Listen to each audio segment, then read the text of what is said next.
And now, last but not least, welcome Mateusz Kwaśniak, who is lead MLOps engineer at DeepSense AI, and he's actively participating in developing the MLOps platforms for their enterprise clients. So, Mateusz, the floor is yours. Thank you. Hello, everyone. Let me just see.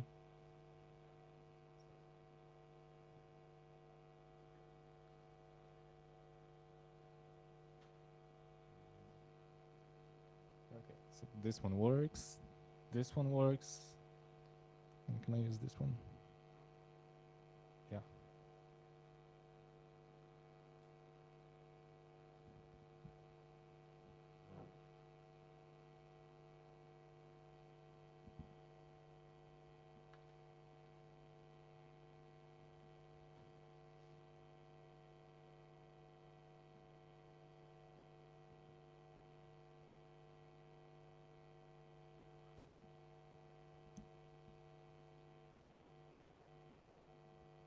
Okay, so no excuses left, right. Thank you for the introduction and hello everyone again. So today I would like to provide you some lessons I've learned throughout my career in different projects while building machine learning or MLOps platforms. So just a quick introduction. My name is Mateusz Kwaśniak and I work as a lead MLOps engineer at DeepSense AI. And I spent most of my career working in platform teams and designing or just working with various machine learning or MLOps platforms and ecosystems. And I've experienced different approaches and architectures. So I worked with the fully internal on-premise infrastructure. I've also seen fully cloud-based architectures.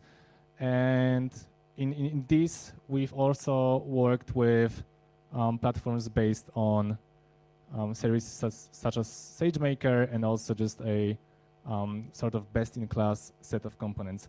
So basically, I've seen all of this and these two as well. And there's also a bunch of other tools. And there's also, even apart from what you see here, there's like Neptune, Seldon, yeah, all of that. I could go like this. No, I couldn't. That's all I know. But never mind. You get the point. So the point is that I have never seen two identical machine learning platforms, like technically, but I have seen identical mistakes being made repeatedly by the teams that developed these platforms.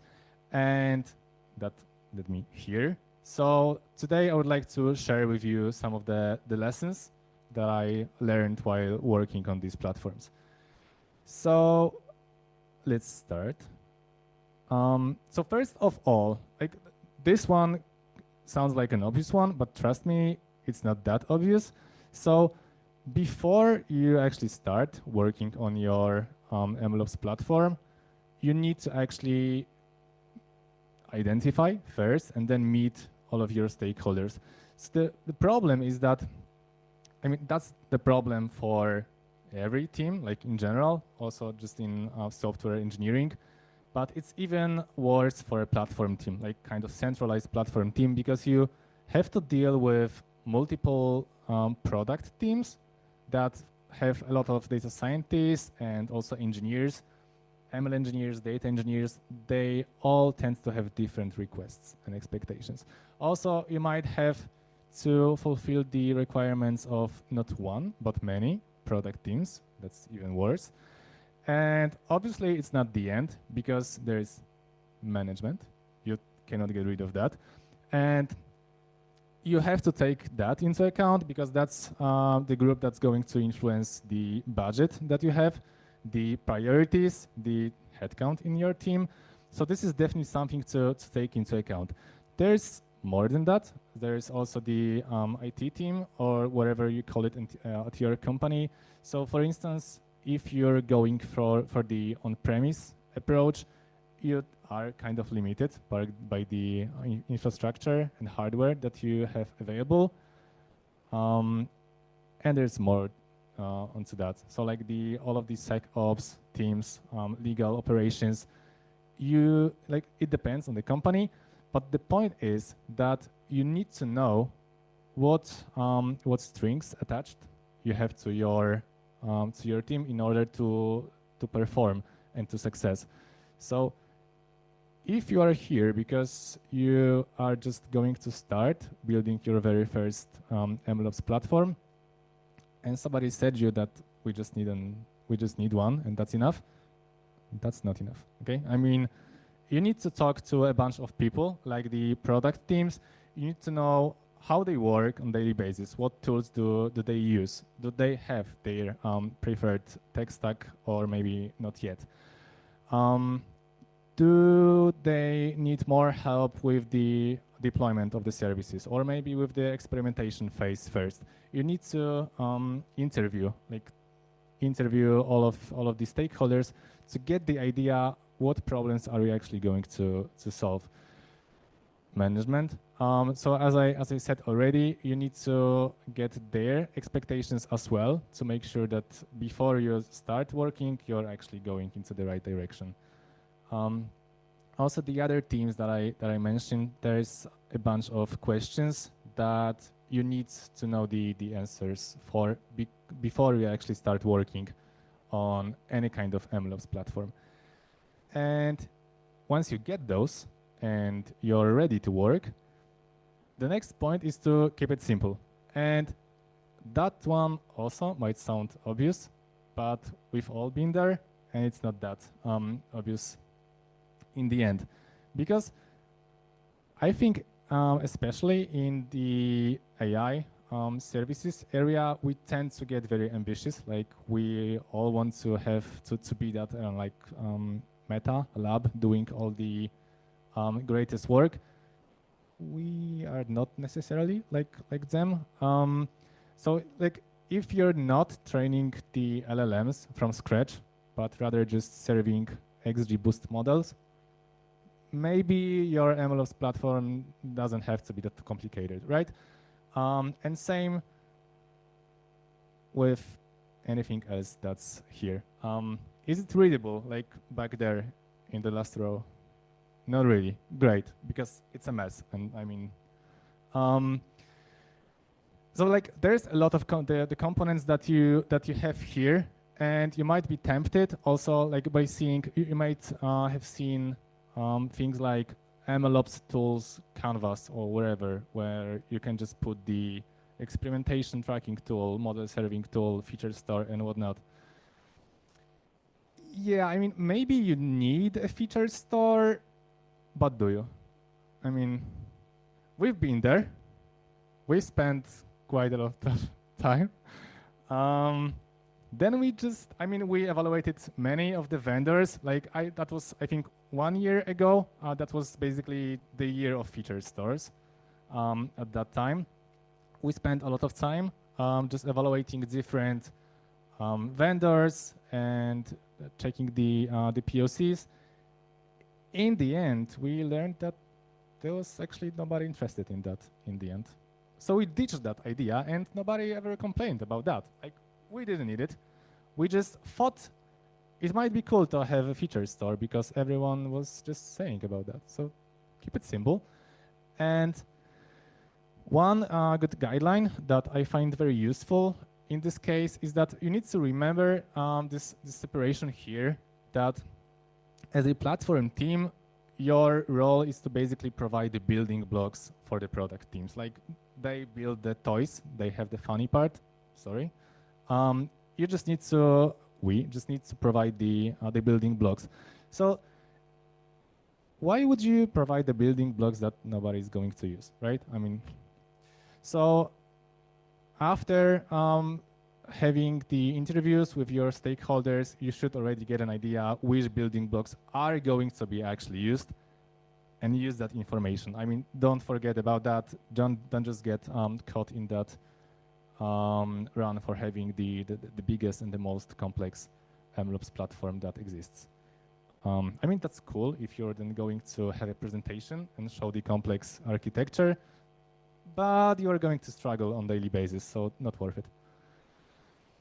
So once you have the requirements and you started to work, one crucial thing is to keep the feedback flowing. And that's crucial because, as I said earlier, there are many connections and dependencies that you have. And in the end, like, you need to make sure that the platform that you're creating is going to be used and that the customers are going to be satisfied. However, customers tend to provide their requirements maybe too directly sometimes, or maybe they are not, like, their feedback might not necessarily be what they ask for, like the problem that they might have. And it's even worse, like, so between R&D teams full of data scientists and team of engineers, there might be some difference in how you approach the projects and software engineering. So you should rather focus on the high-level solutions to the problems that they have, instead of just getting caught in the low-level details of data scientists think they need to solve their problems. Right. And the next thing that happens all the time, and it will happen to you or did already, I believe you cannot really get rid of that, is that people will resist, at least at first, in the adoption of new platforms. I mean, that's the way it is. Their roadmap might be just, too heavy, and they don't have time to rewrite their code, to learn new tools. The old way was better, of course, because they already know it. There are several ideas that might help you with that. So they are basically your customers. You have to provide all the necessary knowledge. So you need to help them to onboard and provide them a space to ask questions, to get you the feedback. That's how you get the feedback flowing. And only then people can start to gradually gradually start using the platform and move their projects onto that. And here, one of the most important things, like, if you cannot decide on the architecture, on what to prioritize first, always prioritize the simplicity of the usage. So, because people are going to resist to adapt to new things, they are going to do that even more if it is actually not usable. And when you're developing the platform, it's kind of difficult to judge. I mean, you know the code, you did that, it's easy, obviously, not really. So put that as your top priority. The only way to convince people to start using the platform that you're creating is to make it something that it feels good to use that. Ideally, the product teams, you should make them say that, hey, this is actually cool. I want to use it. So that's the end goal, right? Then, my favorite, the other lesson that I learned is to establish the platform team as early as you can. So let's imagine this scenario. So we have a couple of product teams, maybe two, maybe more, and you just get your AI department up and running. So you start hiring people, getting even more headcounts. That's great.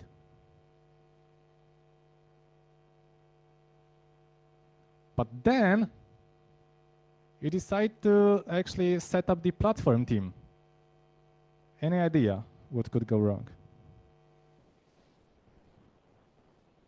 Right. So the problem is that if you decide to do that too early, like all of those teams, like those two, or like you pick the number, they are going to probably already have a bunch of tools, frameworks, tech stack already chosen.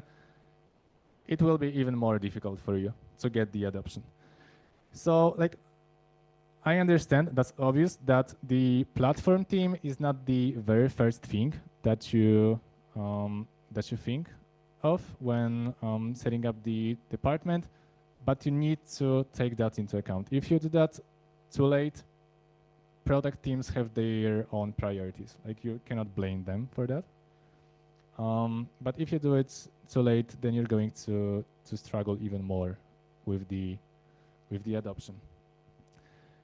Now, on the bright side, so assuming that you already have the platform and you actually managed to release it, so congrats. Now is the hard part. So you can, maybe you've seen this scenario already. So it's usually the platform being happy and working on the development, and you have the first release of the platform. That's great. Management is happy. That's crucial. But then they say that, well, once it's released, I think we are good to go, and there are much more interesting things to do, right? I mean, product teams need support. Some old code from 2015 has to be rewritten. And that's where usually the platform teams tend to struggle. If it happens that your team is getting smaller because they are going to be pulled into more interesting stuff because the platform is ready, that's the issue that you have to mitigate somehow. And one of the ideas is that ideally, if you do it right, if you listened to the previous points, you already should have the feedback from people, and you already should have some user base that might be able to help you to contribute to the platform. And if you do it right, then you might actually just have the limited capacity of the team, of the core developers that contributed to the platform in the first place. But then ideally, all the data scientists and ML engineers that use the platform on a daily basis should not only be happy to use it, but should also be happy to contribute. Like, it's our common platform then. So that's one of the solutions, but in general, the problem of the platform team getting smaller is a real issue that I've seen many times. And yeah, that's one of the solutions to this particular problem. And last but not least, has anyone heard of sunk cost fallacy? Great, awesome. Maybe actually that's my favorite. So for those who don't know, so imagine that you're going to the cinema and like watching a movie. It's like 15 minutes passed by and the movie is like basically garbage. Like, when you don't feel like you should be there, but you already bought the ticket. I mean, you're already there. You're not going to leave. You're going to spend like the other 2 hours just sitting there. Wrong. Not necessarily, not always, but that's the problem that we tend to also do, the mistake that we tend to do also in software engineering, in platform engineering. So basically, coming back from the crappy cinema analogy to MLOps platforms, if by any chance you picked the tool that is not that cool that you thought it might be, and it's not that unlikely, because with all of the tools available that you saw a few slides earlier, and it's not even up to date. I think it's like 2 years old, so I think it's even more than that. There is a chance that you picked the wrong tool. That just doesn't work for you. You can try it for a month or two or half a year. You can try to build an abstraction layer over that, because I don't know, the SDK of the tool that you chose is terrible. Basically, data scientists keep complaining, but you're going to provide some glue code and it's going to be all right, right? Maybe. But maybe it's a better way to just admit that the choice was not perfect and to move on to reevaluate the tools. The problem is that it's very complicated, like psychologically. That's because, I mean, it's not only the software engineering related problem. We tend to hope that maybe SageMaker will finally release an API and SDK that is usable. I still have that hope. So, I mean, you cannot admit to the choice that was poor, especially in front of management. You feel emotionally attached, whatever. Like there are many reasons why you get stuck with the ecosystem that doesn't really fit your needs. The problem is that when to know if you should actually, if it's sunk cost fallacy already or not. Like, should you switch to another tool or is it gonna be okay? I don't know. There's like a very, very thin line. Like, you need to get the feedback from the users. If it's still early, you haven't built like 1,000 of models all around the particular framework, maybe that's the time. But what I want you to remember is that if it doesn't feel right, it might not be just you. And sometimes it's just okay to admit that the tool is not perfect and that you can just switch. There's more than what I've described. Also, the lessons that I learned and the mistakes I've seen.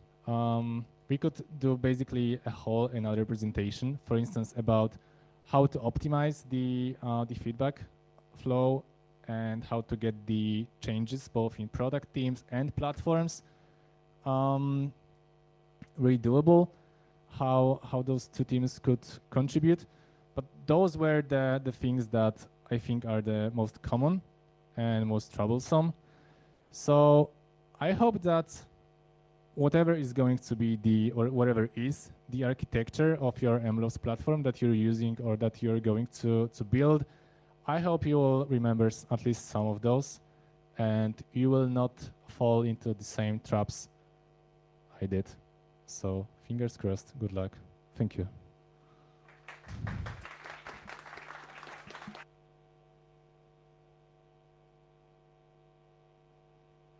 So do we have any questions?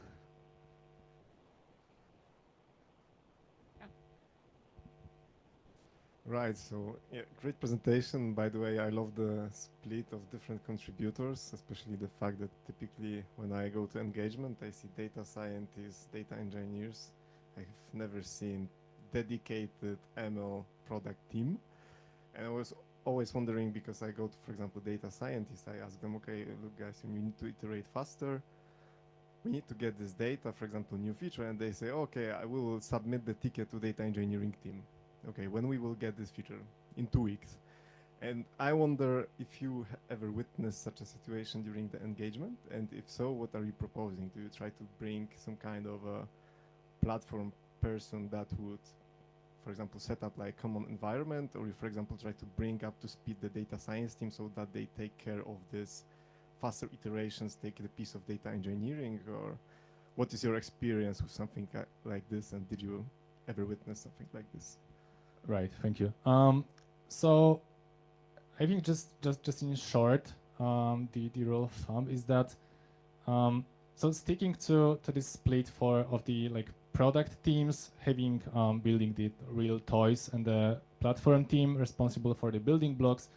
One of the approaches is that, or assumptions is that if it if it's the product code that has to be changed because you just developed a new feature in your platform and you want to make sure that product teams adapt that change, right?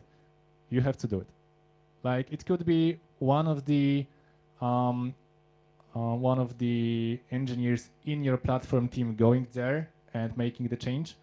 It could be one of the assigned person within the product team that is kind of the connection between those two teams that is going to take that responsibility. But in the end, if it's you making that change, you should care about that to happen as quickly as possible. Same goes the other way. So being in a product team, if there is something within a platform that feels suboptimal, yeah, you could just point that out and wait for the execution. But maybe it's better if you actually contribute to the platform. It is faster. Okay. And what if there is no platform at all? Because it tends to happen that data engineers, data scientists have different platforms, for example. Ouch. Oh, nice. Okay, so it's only me. No, I mean, I think the same rule applies. Like still, whether it's a platform or just any kind of cross-team collaboration, everybody has their own roadmap, KPIs, priorities, whatever. If you really need that change feature or whatever it is, you have to push for it. You might suggest that you're going to contribute yourself, that you're going to just do a pair programming session. I think that's the most convenient way to solve this issue. Others involve, I don't know, escalating the issue, but yeah, you might get the... Yeah, I know that there is no simple answer, but thank you.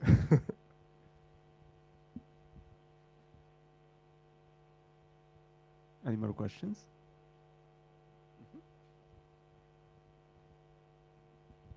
Great talk. So my question is, have you ever observed a situation in a company where it's better for your client to just buy a off-the-shelf solution like Palantir instead of building a custom one and teaching everyone how your components work? Right. So build versus buy MLOps platform debate again. That's a great question. I don't know if anyone has found a solution yet. I don't think so. So it depends, as usual.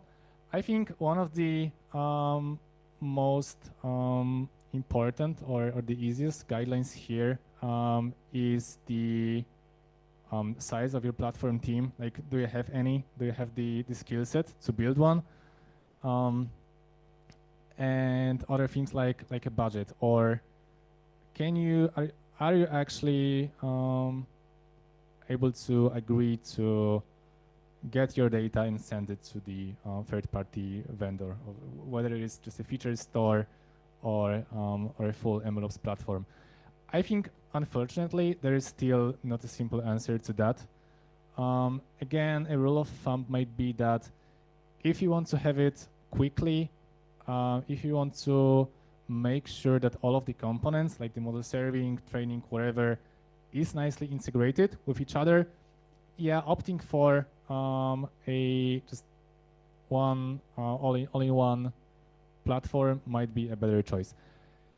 On the other hand, it's like going back to the to keeping it simple. Companies very often tend to ignore that. I mean, yeah, it might be faster. Yeah, we might get basically all we want in just a few clicks. But isn't it cool to have something that we've built from scratch? I mean, I cannot imagine myself coming here and presenting the MLOps architecture, which is Databricks. I mean, it's not that cool. I mean, it's better to for companies to build the tools and the tech stack on your own. I mean, that's very convenient because you get to choose all of the tools separately. You get to choose all of the tools that fit your company's policies and use cases, and that's great. You just need to take into account the maintenance overhead. Like, you just need to be aware of that.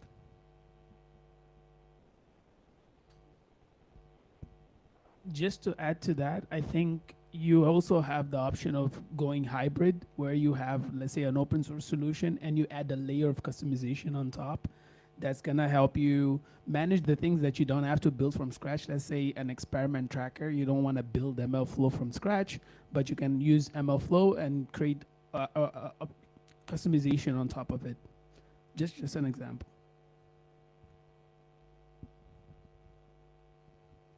Any more questions or maybe comments? Yeah. Thanks for presentation. I have the question. So you said when someone from the product team comes and reports on specific problem, you shouldn't solve this specific problem, but build some like the general solution.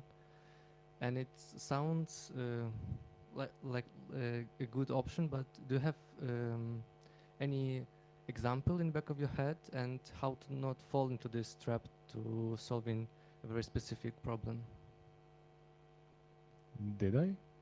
I don't know. If I did, maybe I just got cut in the presentation. No, I don't think that implementing a general solution, especially if it's much bigger than just the solution to a particular problem, is a better option. Like, if you get that request a lot, repeatedly, and just a simple fix is not enough, then you might consider the problem as something bigger than you initially thought. Then maybe it's better to replace a whole component or whatever, instead of just providing some quick fixes to particular problems. So that would be my approach. Sorry if I said it differently. Thanks. Maybe I will comment on that. Actually, I would say that you should always assume that your customer is correct about their problems, but wrong about solutions. So they know what is their problem and they will propose some solution, but the solution is wrong. And you, as a product team, platform team, whatever, you have to know what is the solution because you are expert in this domain. 100%, yeah. Any more questions?